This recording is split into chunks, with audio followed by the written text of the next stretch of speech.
जय साईं राम भाई लोग, स्वागत है आपका कंप्यूटर गुरुजी यूट्यूब चैनल पर। आज हम ऑपरेटिंग सिस्टम के क्लास 3 को करेंगे। इससे पहले हमने इस क्लास के 20 इम्पोर्टेंट एमसीक्यू को कर चुके हैं, जो कि यूपी ट्रिपल एससी की ग्रुप सी की जितनी भी वैकेंसियां हैं, चाहे वो एजीटीए हो या एक्सरसाइज कांस्टेबल हो या कोई भी वैकेंसी हो, सबके लिए यह 15 में 15 नंबर लाने वाला क्लास है। तो चलिए बिना समय गवाए हुए, हंसते हुए, मुस्कुराते हुए इस क्लास की शुरुआत करते हैं। आज का पहला एमसीक्यू आपकी स्क्रीन पर ऑपरेटिंग सिस्टम से कह रहा है कि कर्नेल क्या है। पूछ रहा भाई लोग कि कर्नेल क्या है। कर्नेल क्या होता है, ध्यान देंगे आप लोग। चाहे तो आप इसका स्क्रीनशॉट लेके और इसे नोट डाउन करेंगे। ये क्या होता है, ऑपरेटिंग सिस्टम का मुख्य भाग है। कर्नेल क्या होता है, ऑपरेटिंग सिस्टम का मुख्य भाग होता है।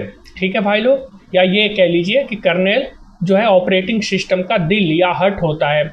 समझ गए, कर्नेल ऑपरेटिंग सिस्टम का कोर होता है। करता क्या है, हार्डवेयर और सॉफ्टवेयर के बीच का कार्य करता है। ठीक है, और ये क्या होता है, ऑपरेटिंग सिस्टम का दिल होता है। चलिए चलते हैं नेक्स्ट एमसीक्यू आपकी स्क्रीन पर। हाँ देखिए, इम्पोर्टेंट सवाल है भाई लोग। इसमें कई बार बच्चे भगचोनर आते हैं, कंफ्यूज रहते हैं। कह रहा है कि रियल टाइम ऑपरेटिंग सिस्टम का उदाहरण क्या है। रियल टाइम ऑपरेटिंग सिस्टम का एग्जाम्पल पूछ रहा है कि भाई लोग कौन सा है। ठीक है, कौन सा है, VX वर्क। VX वर्क क्या है, रियल टाइम ऑपरेटिंग सिस्टम। अच्छा, आप समझते हैं कि रियल टाइम ऑपरेटिंग सिस्टम में और ऑपरेटिंग सिस्टम में क्या अंतर है। रियल टाइम ऑपरेटिंग सिस्टम का उपयोग कहाँ पर किया जाता है भाई लोग, जैसे सेटेलाइट में किया जाएगा, मेडिकल इक्विपमेंट या रोबोटिक ऑपरेशन में किया जाएगा, इंडस्ट्रियल कोर सिस्टम में किया जाता है, ATC में किया जाता है, यानी जो एयरपोर्ट ट्रैफिक कंट्रोल है। इसके अलावा जो मिसाइलें चलती हैं उनमें भी किसका प्रयोग किया जाता है, रियल टाइम ऑपरेटिंग सिस्टम का। अच्छा, आप एक समझिए, अब जैसे ये जो सिस्टम है नॉर्मल, विंडो है या लाइनक्स है या डॉस है, ये क्या है, अगर आपने कोई प्रोग्राम इनको ओपन किया तो ये कुछ समय लेते हैं, कुछ सेकेंड के बाद ये ओपन होते हैं। लेकिन रियल टाइम ऑपरेटिंग सिस्टम ऐसा नहीं करता। उससे जैसे ही कमांड दी जाती है वो तुरंत, मतलब मिली सेकेंड से भी कम में वो अपना कार्य कर लेता है। अब इसका एग्जाम्पल समझिए, जैसे मान लीजिए कि ब्रह्मोस मिसाइल है, उसे हमें पाकिस्तान के इस्लामाबाद शहर पे गिराना है। सुबह सुबह ही कुत्ते का नाम लेना पड़ रहा है, कोई बात ना। तो क्या होगा, अगर वो मान लीजिए कि रियल टाइम ऑपरेटिंग सिस्टम नहीं है तो मिसाइल तो चल दी और वो इस्लामाबाद के साथ लाहौर और कराची सबका नाश कर दी, सबका स्वाहा कर दी। सुबह ही साले माथा पटक के बैठ जाएंगे ससुरे ये, समझ गए। तो इन कुत्तों का नाम न लीजिए। इसलिए उसमें क्या यूज होता है, रियल टाइम ऑपरेटिंग सिस्टम, जिससे वो बताता रहता है। रोबोटिक ऑपरेशन जो होते हैं उसमें भी किसका यूज किया जाता है, रियल टाइम ऑपरेटिंग सिस्टम का। तो आप समझ गए होंगे, इसका उपयोग ATC में किया जाता है, मिसाइल में, रॉकेट में, सेटेलाइट में। समझ गए कौन सा है ये, VX वर्क है। इंपॉर्टेंट सवाल है, आप इसको स्क्रीनशॉट मार लेंगे। चले नेक्स्ट MCQ में। चलिए नेक्स्ट MCQ आपकी स्क्रीन पर कह रहा है कि डिवाइस ड्राइवर का मुख्य कार्य क्या है। डिवाइस ड्राइवर जो होता है उसका मुख्य कार्य पूछ रहा है। क्या होता है भाई लोग, हार्डवेयर और ऑपरेटिंग सिस्टम के बीच संचार स्थापित करना किसका कार्य होता है, डिवाइस ड्राइवर के बीच। किसके बीच, हार्डवेयर और ऑपरेटिंग सिस्टम के बीच। जैसे मान लो कि कंट्रोल यूनिट और विंडो के बीच में अगर कोई संचार स्थापित करना है, वो किसके थ्रू होगा, डिवाइस ड्राइवर के थ्रू। समझ गए। चलिए,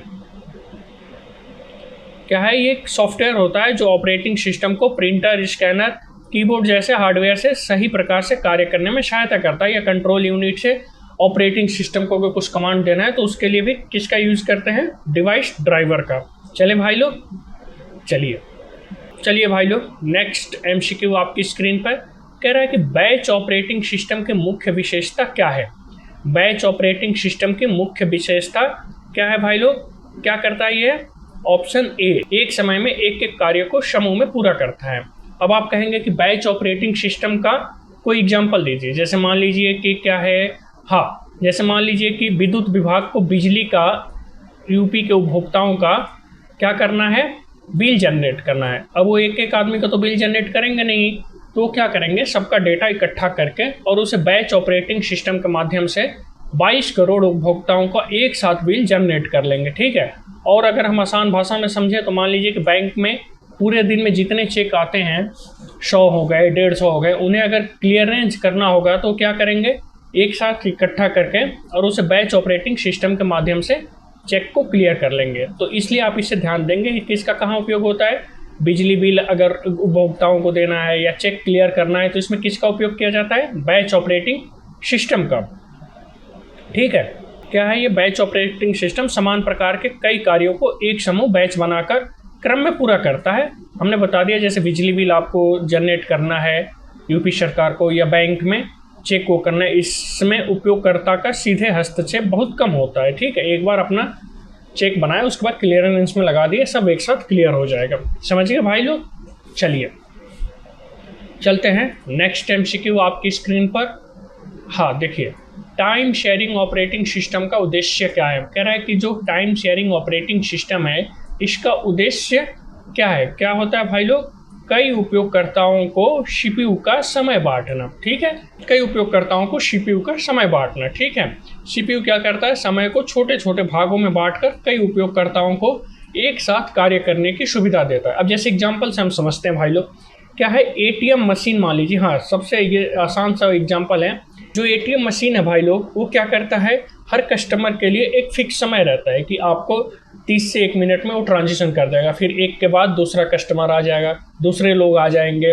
ठीक है। लेकिन हर व्यक्ति को क्या लगता है कि ATM मेरे लिए काम कर रहा है, लेकिन ATM का क्या है, वो टाइम शेयरिंग ऑपरेटिंग सिस्टम है। उसका CPU एक आदमी के लिए समय निर्धारित कर रखा है कि आपको 1 मिनट के अंदर अपना पैसा निकालना है और निकल जाना है, दूसरा आएगा दूसरा निकालेगा, तो ऐसे ही चलता रहता है। ठीक है। टाइम शेयरिंग ऑपरेटिंग सिस्टम, या अगर कोई कंप्यूटर का लैब होता है ना, तो उसमें बच्चों को इतना कम समय दिया जाता है कि हर किसी को ये लगता है कि कंप्यूटर उन्हीं के लिए काम कर रहा है। सर्वर इतना कम समय देता है कि उनको लगता है कि उन्हीं के लिए कंप्यूटर काम कर रहा है। लेकिन क्या होता है, CPU हर किसी के लिए अलग अलग भागों में उसे डिवाइड कर देता है। CPU समय बांट देता है, जैसे ATM मशीन में, कंप्यूटर लैब में। समझ गए।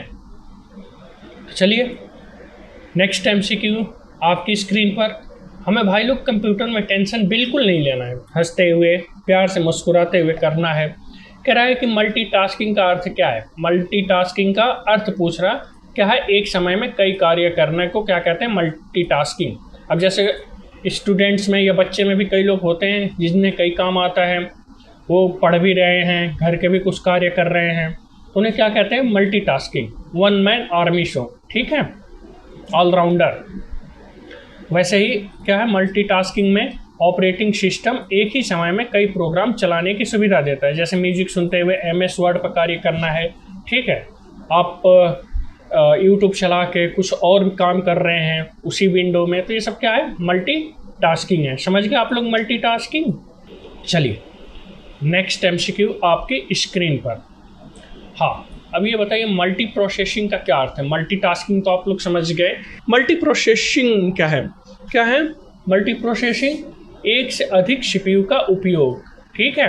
मल्टी प्रोसेसिंग में क्या होता है, कंप्यूटर एक से अधिक प्रोसेसर का उपयोग करके कई कार्यों को तेजी से पूरा करता है, जिससे परफॉर्मेंस बढ़ती है। जैसे मान लीजिए कि आप कहाँ गए, रेलवे काउंटर गए, किस लिए, आपको टिकट लेना है, कहाँ से, दिल्ली से बनारस तक। ठीक है। तो आप रेलवे काउंटर पे जाएंगे तो वहाँ पे क्या है, 4-5 काउंटर बने होते हैं, हर काउंटर पे टिकट मिल रहा है। कोई दिल्ली से मुंबई ले रहा है, कोई दिल्ली से बनारस ले रहा है, कोई दिल्ली से इलाहाबाद, लखनऊ, हर जगह के लिए अलग अलग टिकट मिल रहा है। तो क्या कर रहे हैं, मल्टी प्रोसेसिंग कर रहे हैं। ठीक है। एक से अधिक CPU का उपयोग करके वो कई कार्यों को निपटा रहे हैं। ठीक है। तो इसका मल्टी प्रोसेसिंग का आप एग्जाम्पल याद रखेंगे, रेलवे काउंटर। समझ गए। चलिए चलते हैं नेक्स्ट MCQ आपके स्क्रीन पर। क्या कह रहा है भाई लोग कि प्रोसेस मैनेजमेंट किसका कार्य है। प्रोसेस मैनेजमेंट किसका कार्य है भाई लोग, चल रहे प्रोग्रामों का प्रबंधन करना ऑपरेटिंग सिस्टम के थ्रू। ठीक है। प्रोसेस मैनेजमेंट उसे ही कहते हैं। अब इसके शब्द में प्रोसेस है तो क्या करेगा, प्रोग्रामों को प्रबंध करेगा, उसको मैनेजमेंट करेगा। ठीक है। प्रोसेस मैनेजमेंट के अंतर्गत क्या होता है, ऑपरेटिंग सिस्टम सभी चल रहे प्रोग्रामों को CPU समय देता है तथा उनकी शुरुआत, निष्पादन और समाप्ति को नियंत्रित करता है। ठीक, प्रोसेस मैनेजमेंट के अंतर्गत ही सभी चल रहे प्रोग्रामों को, जैसे मान लीजिए म्यूजिक सुन रहे हैं या आप बंद कर रहे हैं, तो उसकी शुरुआत, निष्पादन और जब आप क्लोज करेंगे तो सबको ये नियंत्रित करता है। चलिए नेक्स्ट MCQ आपकी स्क्रीन पर कह रहा है कि मेमोरी मैनेजमेंट का मुख्य कार्य क्या है। मेमोरी मैनेजमेंट का मुख्य कार्य क्या है?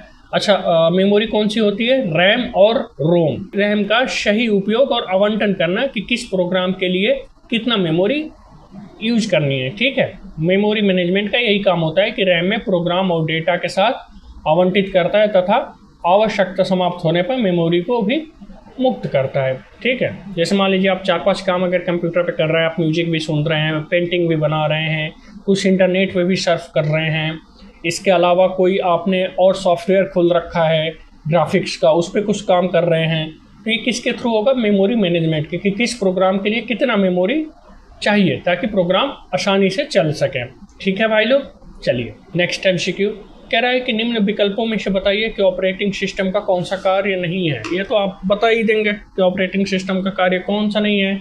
मेमोरी मैनेजमेंट किसका कार्य है? ऑपरेटिंग सिस्टम का डिवाइस मैनेजमेंट, ऑपरेटिंग सिस्टम का प्रोसेस मैनेजमेंट, ऑपरेटिंग सिस्टम का हमने ये अभी पढ़ा, लेकिन मॉनिटर बनाना इसका काम नहीं है। मॉनिटर जैसे हार्डवेयर का निर्माण, उसका कार्य नहीं है। समझ गए भाई लोग?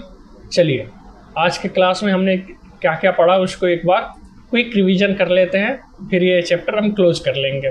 ठीक है, कर्नेल क्या होता है भाई लोग? ऑपरेटिंग सिस्टम, आपको याद आ गया, हार्ट, ऑपरेटिंग सिस्टम का दिल या कोर। क्या है ये?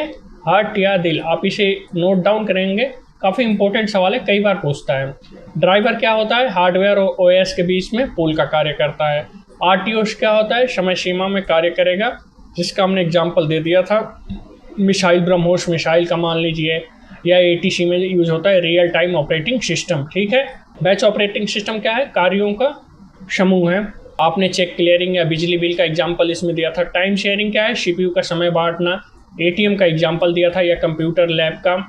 ठीक है, मल्टीटास्किंग क्या है? कई कार्य को एक साथ करने को मल्टीटास्किंग कहते हैं, या और आसान भाषा में इसे क्या कहते हैं? ऑलराउंडर है। ठीक है, मल्टी प्रोसेसिंग क्या होता है भाई लोग? कई प्रोसेसर एक साथ काम करता है, जैसे रेलवे काउंटर के लिए चलेगा। ठीक है, मेमोरी मैनेजमेंट क्या होता है? रैम का प्रबंधन करना कि किस सॉफ्टवेयर के लिए कितना मेमोरी का यूज होना चाहिए।